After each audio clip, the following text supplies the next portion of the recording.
ԲՀԿ-ն չի ասել, որ ինքը լինելու է հաջորդ կառավարության կոալիցիոն գործընկեր։ ԲՀԿ-ի օրակարգում չկա նման հարց այս պահին։ Ստեփան Մարգարյանն այսօր հաստատել է, որ Քարյակն առաջիկայում էլ միասնաբար է որոշելու, թե ինչպես առաջ գնալ վարչապետի հրաժարականից հետո, համենայն դեպս իրենք մյուս ուժերի թիկունքում Սերժ Սարգսյանի հետ խաղեր տվող չեն։ Մենք որևէ մեկի հետ խաղերի մեջ չենք մտել երբեք։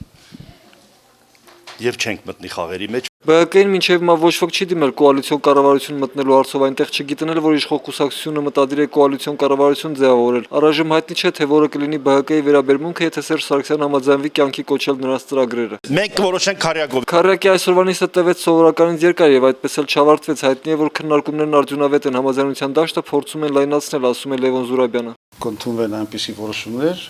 որոնք չեն հուսահատեցնի մեր ժողովրդին։ Լևոն Տեր-Պետրոսյանի այսօրվա հարցազրույցը նույնպես եղել է Քարյակի նիստի թեման։ Հարցազրույցում Տեր-Պետրոսյանը Քարյակին զգուշացնում է Սերժ Սարգսյանի հովանու ներքո ձևավորվող կառավարությունից նախարարական ոչ մի պորտֆել չվերցնել։ Լևոն Զուրաբյանին պորտֆել վերցնելը շատ անլուրջ է թվում։ Լավ է։ Լուրջ բաներից խոսացեք։ Լևոն Զուրաբյանն ընդունում է, որ վարչապետի հրաժարականը Քարյակի հարաբերություններում ստեղծել է նոր իրավիճակ։ Հաջորդը Սերժ Սարգսյանի հրաժարականի հարցն է, այստեղ կան լուրջ տարաձայնություններ։ Եթե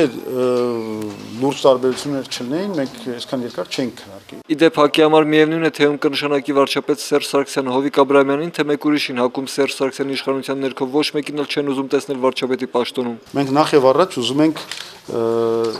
նախագահական եւ խորհրդարանական արտահերթ ընտրություններ